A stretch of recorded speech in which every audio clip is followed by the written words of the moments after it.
Nos preguntamos cómo la lectura, el arte y la música ayudan a mantener, a reforzar nuestra memoria, y para entender cómo actúan tenemos que recordar que la memoria no es más que el reforzamiento del establecimiento de nuevas conexiones y circuitos en nuestro cerebro. La lectura, el arte, la música son capaces de estimular, de activar amplios circuitos cerebrales y de esta forma facilitan el mantenimiento y la mejora de todo lo que hemos aprendido. La memoria es la otra cara de la moneda del aprendizaje, de tal manera que aquello que aprendemos somos capaces de mantenerlo posteriormente,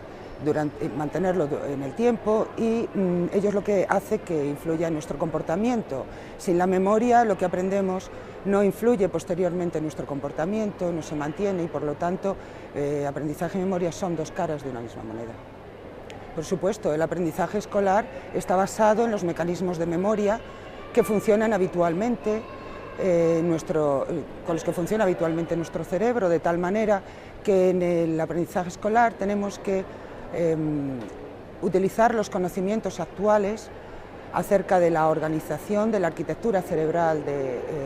nuestra memoria, y ser capaces de integrar y de emplear todos los recursos que permitan facilitar distintas formas de memoria que entre ellas interaccionan. Somos lo que aprendemos y lo que retenemos, por supuesto. La mayor parte de lo que aprendemos, la mayor parte de nuestra memoria, no es consciente siquiera. Por lo tanto, el aprendizaje es lo que va conformando las representaciones del mundo, que son las que en último extremo están determinando nuestras respuestas, y lo que conforma nuestra identidad en último extremo. Son dos estados diferentes de esas huellas que el aprendizaje induce en nuestro cerebro, de tal forma que durante un periodo de tiempo lo que hemos aprendido es lábil, puede modificarse con facilidad y depende de determinadas áreas cerebrales, y solo posteriormente, después de una serie de procesos de consolidación, pasan a ser permanentes, a mantenerse en el tiempo, y en muchos casos forman nuevos circuitos en áreas diferentes de aquellas que adquirieron la información inicialmente. Podemos perder los recuerdos conscientes, y eso es lo que ocurre en los casos de amnesia por daño del lóbulo temporal, casos muy conocidos como el paradigmático caso HM, en el que no se es capaz de recordar aquellas experiencias que se han vivido, pero sin embargo, gracias al comportamiento pone de manifiesto que de forma inconsciente se mantienen buena parte de los aprendizajes adquiridos. En el caso del paciente HM, él fue capaz de aprender a jugar al ping-pong, por ejemplo, o a realizar tareas motoras, mostró aprendizajes motores y perceptivos, a pesar de que no se acordaba, no era capaz de recordar que sabía hacerlo. Bien, esa es una cuestión muy debatida y es uno de los grandes problemas de la neurociencia en la actualidad, pero hay distintas hipótesis y teorías acerca de cómo surge la conciencia, y algunas de las más aceptadas van en la dirección de pensar que la conciencia requiere la activación simultánea y la coordinación temporal de neuronas en diversos circuitos simultáneamente, pero en definitiva falta mucho por conocer acerca de los mecanismos que dan lugar a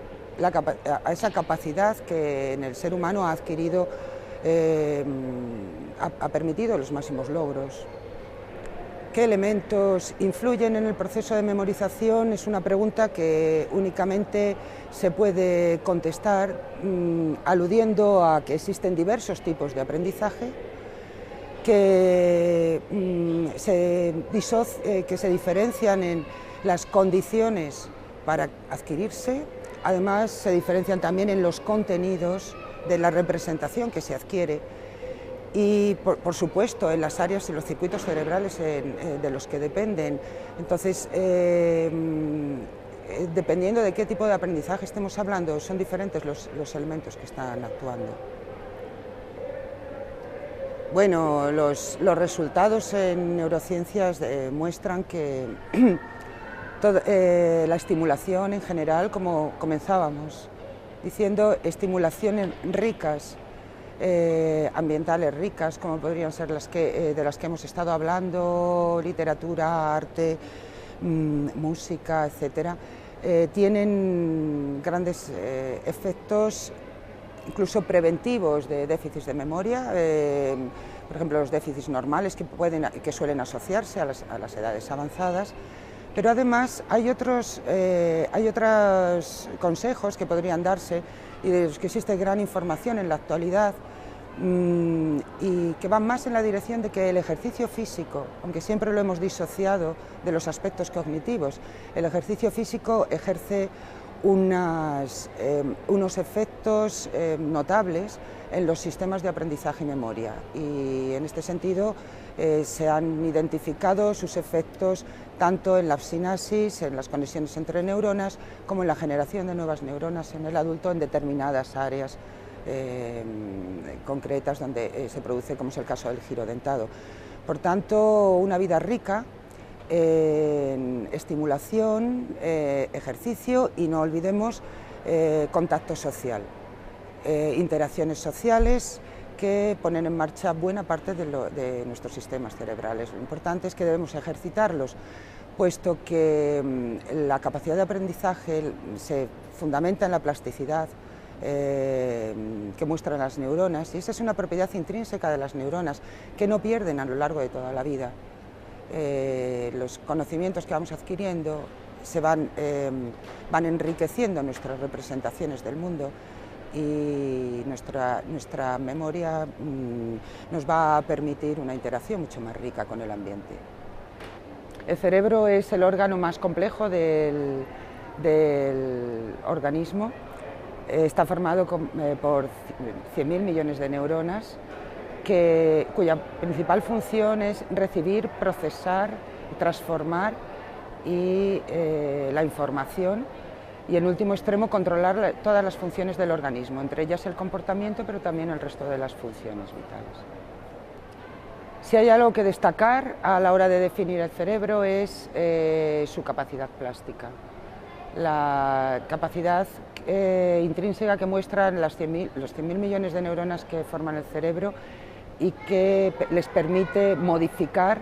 su respuesta ante el mismo estímulo en función de la experiencia. Esa plasticidad neuronal es la responsable, entre otros fenómenos, del aprendizaje y de la memoria.